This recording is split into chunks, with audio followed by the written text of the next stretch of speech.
इब्राहिम जी, बढ़ते हैं अपनी रेसिपी की तरफ। आज हम बनाने जा रहे हैं आलमंड मिल्क शेक, जिसके लिए मेरे पास आलमंड है। ये देखें, थोड़े से मैंने छील लिए हैं, बाकी हम छील रहे हैं। तकरीबन ये 30 से 40 के करीब मेरे पास आलमंड है। और मेरे पास चीनी है, थोड़ा सा ज़ाफ़रान के धागे हैं, और मेरे पास थोड़ा सा कस्टर्ड है, पानी है, क्रीम है, और मेरे पास दूध है।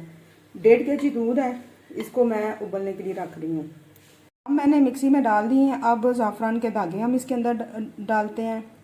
थोड़े से मामूली से हैं, बिल्कुल ऑप्शनल है। अगर आपके पास नहीं है तो आप इसको स्किप कर दें। थोड़ी सी हम इसके अंदर चीनी डालते हैं और थोड़ा सा पानी डालते हैं, क्योंकि बादाम हमारे दरदरे से हो जाएं। तो थोड़े से रह भी जाएं तो कोई इशू नहीं है, मुंह में इसका जायका आता है तो बड़ा मज़ा आता है। साथ ही हम इसके थोड़ा सा पानी डाल देते हैं और 5 मिनट इसको ग्राइंड कर लेते हैं।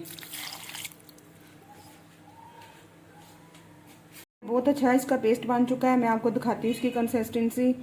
ये देखें जी, इस तरह के हैं। थोड़े से बीच में अगर थोड़ा सा कसर भी है तो कोई नहीं चलेगी। दूसरी जानब मैंने दूध को उबलने के लिए रख दिया हुआ था। ये देखें जी, वो उबाला आ रहा है। तो अब हम इसके अंदर बादाम ऐड करते हैं, जो हमने पेस्ट बनाया हुआ था।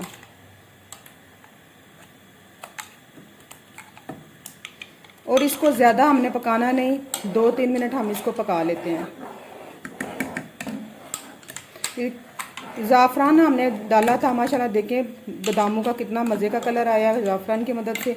अगर आपके पास ज़ाफ़रान नहीं है तो इसको स्किप कर दीजिएगा। पकाते हुए हमें 2 मिनट हो चुके हैं। अब हम इसके अंदर शुगर डालते हैं। शुगर अपने टेस्ट के मुताबिक डालिएगा, ज़्यादा कम मीठा जैसे भी आपकी मर्ज़ी है, आप उस हिसाब से डालें। दूसरी जानब मेरे पास जो है ना 3 टेबल स्पून जो है ना मेरे पास कस्टर्ड है, वनीला कस्टर्ड है।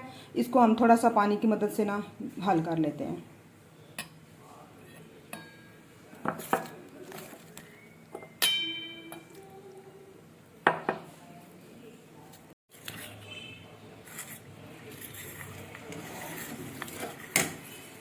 हम इसके अंदर कस्टर्ड ऐड करते हैं। कस्टर्ड बिल्कुल थोड़ा थोड़ा करके हमने ऐड करना है और चम्मच हमने चलाई जाना है।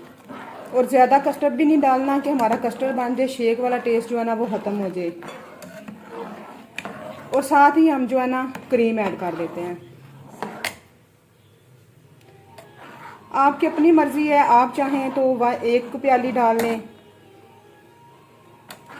लेकिन मैं यहाँ पे फुल पैकेट जो है ना क्रीम का यूज़ कर रही हूँ। वो जो बाज़ार वाला टेस्ट है ना, हमारा वही टेस्ट आएगा। इसको 2 मिनट पका लेते हैं।